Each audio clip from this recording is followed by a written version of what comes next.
Guys, I am inviting you to visit this resort dito sa Bacolod, Duhali, para naman suportahan ang mga local farmers and ang mga local resorts, guys.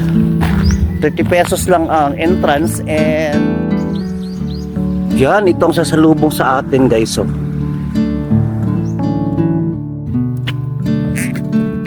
So ito makikita mo sa loob. Akala ko kanina pwedeng magtulog dito. So kainan lang pala to, guys. Parang Korean din, uupo ka lang dyan.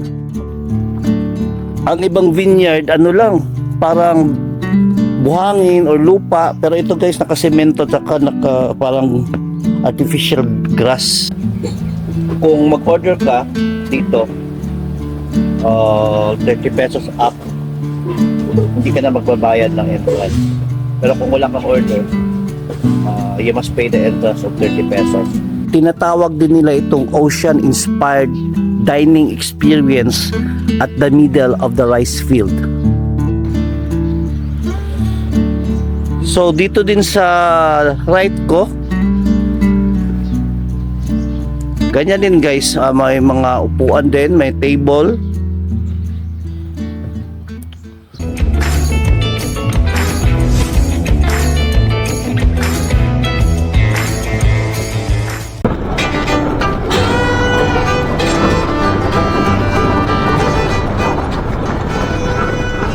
And dito yung payag ni Enards, guys. Payag ni Enards on my right. Ayan. So diretso pa rin tayo, guys. Ito na ata. Malapit lang pala.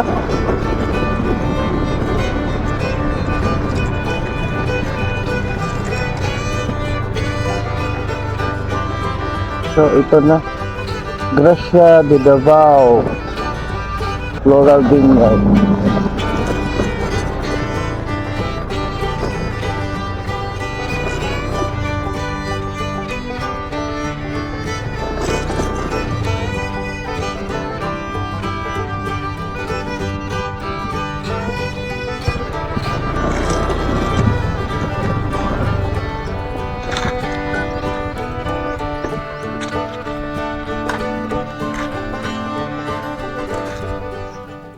Magandang umaga, guys. So narito na tayo sa Gracia de Davao Floral and Vineyard.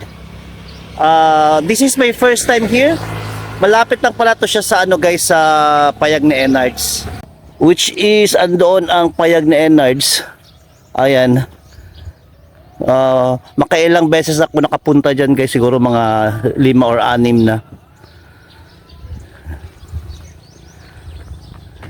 And ito yung Gracia de Davao Flora and Vineyard. At guys, samahan nyo ako. Pumasok tayo doon sa loob para tingnan kung ano to makikita natin dito sa Gracia de Davao Restaurant and Vineyard. Tara, samahan nyo ako, guys. Wala muna tayong drone ngayon kasi pinaayos pa. So this is the entrance. Ayan yung palayan, guys, and dito ang parking space. Malaki naman.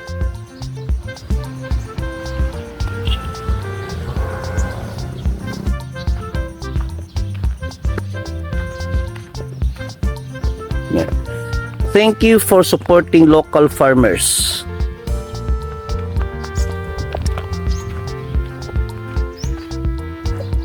And pumasok tayo.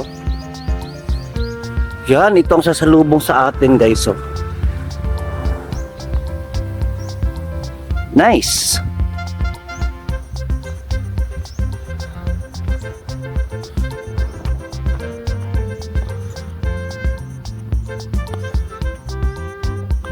And para kang nasa beach. Tinatawag din nila itong ocean-inspired dining experience at the middle of the rice field. Parang nasa beach rin, guys. Sarap ng hangin. Ito ang kanilang mga parang cottages dito. So, kung kakain ka, ito makikita mo sa gilid. Ayan, oh. At habang naghihintay ka ng order mo, guys, may mga duyan dito. Ayan. So, pwede kang magduyan while waiting for your food.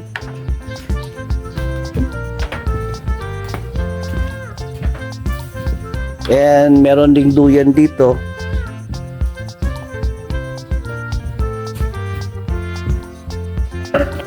Ayan guys, may duyan din dito guys. Yan, while waiting for your food, pwede kang magduyan. May mga long tables din dito for the group. So dito din sa right ko, ganyan din guys, may mga upuan din, may table.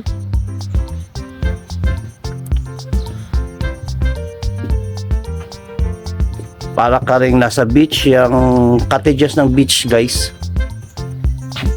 Ayan ang makikita mo. So patuloy tayo sa paglakad guys. At punta sa entrance, babayad tayo ng entrance fee. 30 pesos yata.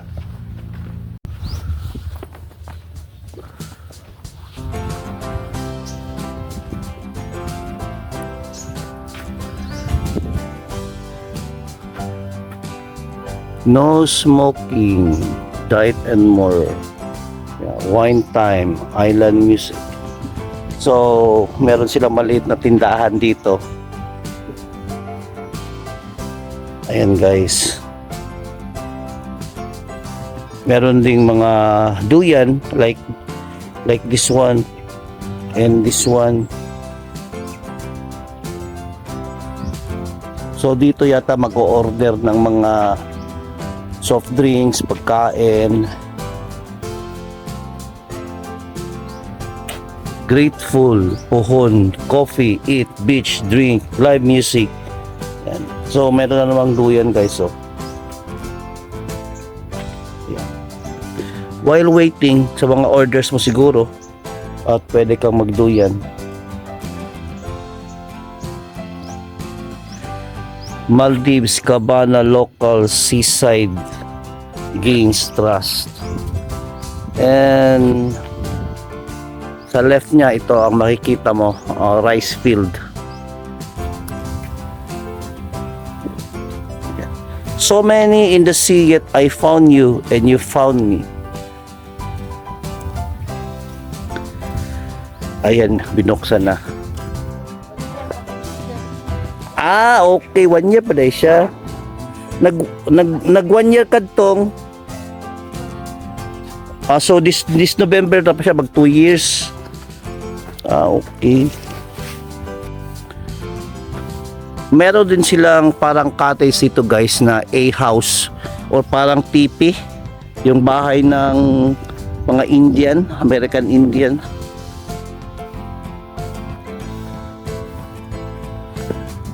Ayan guys, so tingnan natin sa loob.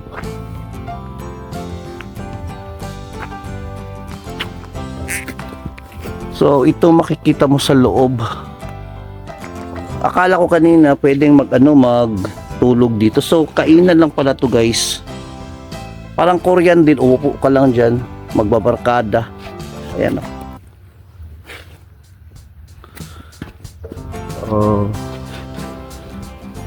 Ayan ang taas niya. It can accommodate 1, 2, 3, 4, 5, 6, 7, 8 to 10 people.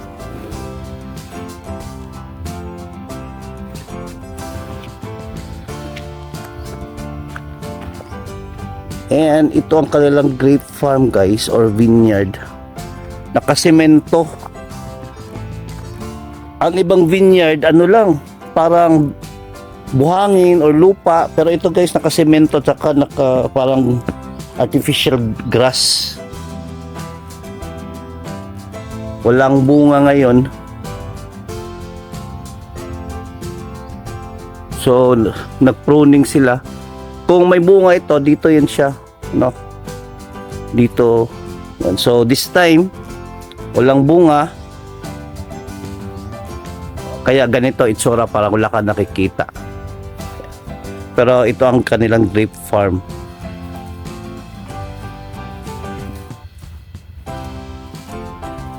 Laki-laki din.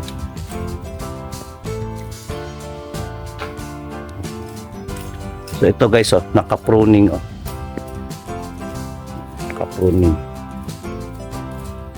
Yan. Akala mo patay, pero naka-pruning yan. So pag magdahon na naman siya, dito na naman siya. Dito sa taas.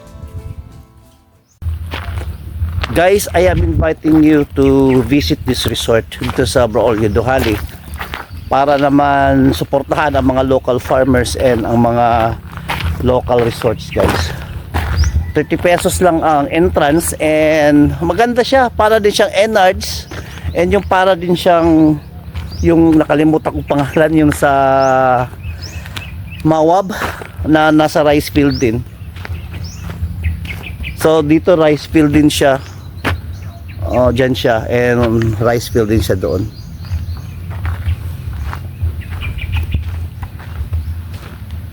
Kung mag-orders, wala na entrance. Guys. Kung mag-order ka doon ng food or ng snacks, wala na entrance. Pero kung hindi ka, wala kang order, mag-entrance ka ng 30 pesos. So, for me, bayad na lang ako, ay mag-snack na lang ako para matikman naman ang kanilang mga snacks dito, guys.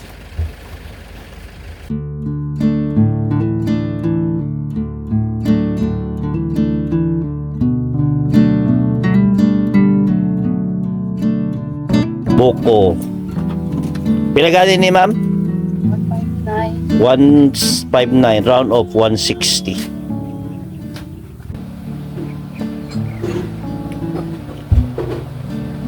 Sarap ang halo-halo, guys. Just try their halo-halo 159. Halo-halo sa buko.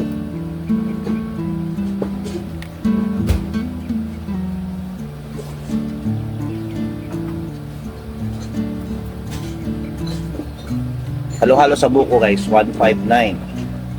So kung mag-order ka dito, 30 pesos up, hindi ka na magbabayad ng entrance. Pero kung wala kang order, you must pay the entrance of 30 pesos. So hindi na ako nagbayad ng entrance because kumain ako ng buko worth 160.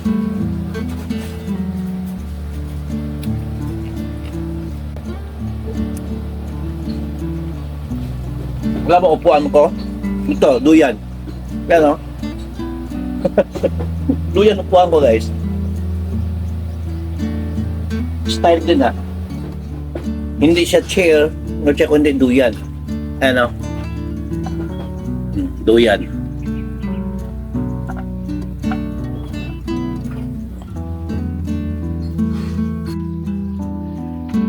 Guys, it's already 11 o'clock in the morning and hindi na yata ko makapananghalian nito dahil sa kinain kong halo-halo. So I have to go now. Pauwi na ako ng Tagum. And I am inviting everyone to visit this place, guys. Para naman suportahan ang mga local tourism itong Gracia de Davao Restaurant and Vineyard. So sa mga nearby provinces, municipalities and cities, at sa mga taga-Tagum and nearby mga lugar, guys, try to visit this place, Gracia de Davao Restaurant and Vineyard, dito lang sa Bacolod, Duhali. Malapit lang din siya sa Enards, guys. And I have to go now. God bless everyone. I love you, guys.